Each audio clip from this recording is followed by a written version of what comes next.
Jack Cook, welcome to Look Who's Here. Thank you for having me back. Yeah, no, of course. Had to get you to come back. I got 3 questions for you. All right, man. What's changed? What does it mean? And what would you do? So maybe we could just start with what has changed in the last 30 days. And look, you can actually extend this out from the market. You could do in your life or, what you've seen out with anything you've seen on social media or anything else that's been going on. What jumps out to you when I say what's changed in the last 30 days? Oh, dude, first thing that comes to mind, it's not a lot, to be honest. It's in the last 30 days, it's still winter. I think in the last month or so, the average median sale price has come up to about 728,000. Yeah. That's about 10% on the same time last year. Sales seem to be relatively steady. Yeah. There isn't heaps of stock for buyers to purchase, but there is still stuff around if you're looking in the right place. Yeah, man, I think it's Nice. It's a relatively steady market here in Christchurch relative to the rest of the country. Yeah. Wellington, Auckland, that sort of thing. Yeah, cool. And from your experience at open homes over the last 30 days, did you have open homes on Sunday? Yeah. Yeah, cool. What have you noticed from the buyers? Has there been any themes in the conversations you've had or similar questions, like interest rates kind of, coming up a bit, or is there anything you're noticing there on the buyer side? Yeah, as you've probably heard from Jonathan and Caleb, I think across the board we're seeing buyers, being a bit more cautious and what they're purchasing, taking a bit longer, Yeah. and I think it was similar to last month. They're happy to miss out on certain properties if it's not appealing to them. It's super important that homes are being staged, presented, marketed right, so that owners have the best chance of selling for a good price. Yeah. Yeah. One of your social media posts did really well this past month. Sorry to just hard Took my pivot. hold. Yeah. No, you can- Yeah, I feel like you've definitely gone up in the rankings, even just in your internal team. I think we might just have to start calling this Jack Cook's team It's not Cook. about that, mate. No, that was a stretch. Yeah, definitely. Say the least. Yeah, no. Caleb won't see this part of the video. Yeah, just comes butter. Yeah. No, so yeah, talk to me about that, because that's not every day you have something kind of really resonate with people, get a lot of shares. Tell that story. Why did you decide to post what you did, and what's something maybe you've learned off the back of it?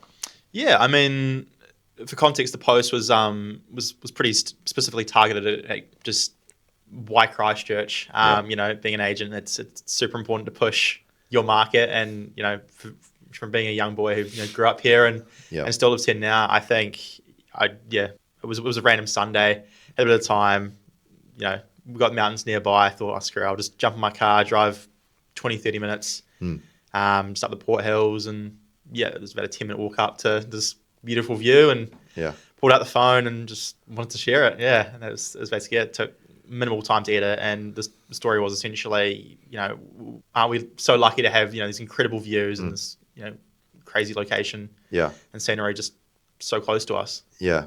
We should just call that the 10-minute challenge that everyone needs to do. It's just you maybe spin a compass and you're where can you get from the edges of Christchurch in 10 minutes?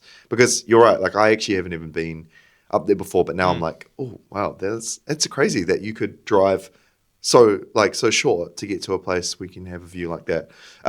What are some of the things you've kind of learned from that? Because that would be your, one of your first moment that has, I guess, got plenty of shares. You got tons of followers from it. What is that influencing, I guess, how you're seeing social media in general, or anything going forward into this next month? Yeah, look, I think it's people resonate with stuff they love.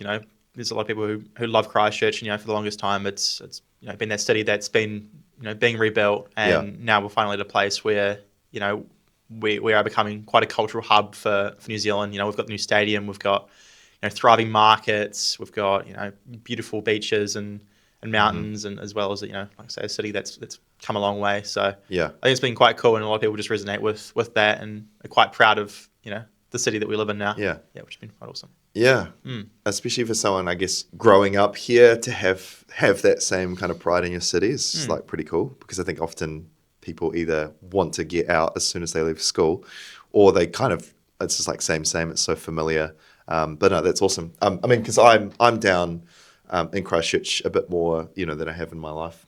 I don't know if that's a really strange thing to say. And the beauty of Christchurch is just like undeniable. Like it's just the first thing you notice when you're flying in, the last thing you notice when you're flying out, the sunrise, the sunset. And I'm definitely keen to get out and explore a bit more. What would you say, number one underrated thing to do in Christchurch that like for a North Islander, I need to try on my next trip? Next trip. Oh, that's a good question. Do you want my biased answer, or do you want like an actual? What should I actually do? Okay. I mean, there is so much. Like, if you are up for a walk or something, you've got Rapaki. You've got the Hausia Quarry. There is so many like easy walks that are so beautiful. If that's up your alley, we've got some really cool spots as well. Like, I'm a big fan of playing. Well, it's super. Well, it's not a niche, but I quite like the Air Force Museum. There's some really cool stuff there to check out. It's free entry. Man. We've got the markets just at New Regent Street. There's some really great spots there to go by as well. We've got there's so much variety. It really depends on what you're after. Yeah. Because I don't think it'd be hard pressed to find something that you can enjoy. I'm going to take my son to the Air Force Museum because I've heard about that a lot. I've got a friend who lives here. He's in the Air Force. Was. And he's always sending me photos and stuff from it. It looks mint. I'm going to go try that. Okay, now back to the interview. Okay, so we talked about a little bit about what's changed, which is not really much. Like in a month, it's not a very long time to be commenting on big market shifts that we've had. But I think people who are on the sidelines of the market, which I reckon is a lot of your following, would be interested to know what kind of things that you're hearing or seeing from vendors that are actually getting people like success in the market. So success for a buyer is buying a house or seller is selling. What are some things that you're noticing, like tips and tricks as an agent, you're on the coalface, that you could give people who are selling and buying to like get a good result? Yeah, man. I mean, look, first and foremost, it goes without saying that the more you invest into your marketing and your property itself and getting it ready for market, the more you're going to get at the end of the campaign.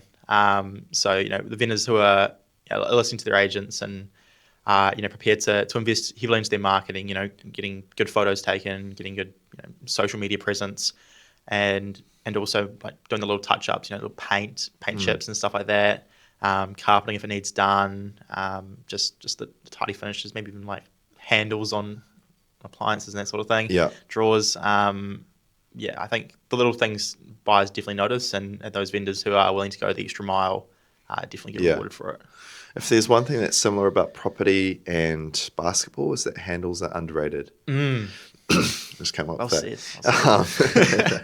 that. No, that's a really good point. I mean, that's like what, maybe a couple of $100 for Bunnings, and exactly. The lift is instant. Like it's like, oh wow, this must be a brand new kitchen if they got handles. Notice it, yeah.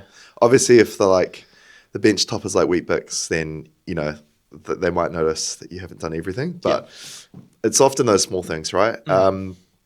Clear lines with the landscaping, like, a fresh smell when you walk in, warmth, like, so those are emotional things that, those are the things that connect with buyers, right? Definitely, yeah, 100%. Okay, last question, because you got into the market in January as an agent at the start of the year, so it's been like 6 months now.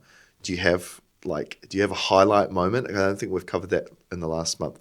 What's something that's happened, like a tearjerker story or a personal achievement that stands out to you in the last 6 months that you're like, that was really cool? Yeah, I think the biggest one for me was we sold this family's home over in Hallswell. They've then been able to sell to move into the next property, and seeing the emotional reaction of the family and how much it meant to them to let go of their first property. Tears were shed. It's such an emotional thing, and it was super cool to be a part of that experience and cool. Help them move to the next step. Oh, that's so cool. Yeah. Awesome. Well, that's us, man. Awesome, man. Thank you so much for being here. No worries. Thanks for having me here. Oh, of course.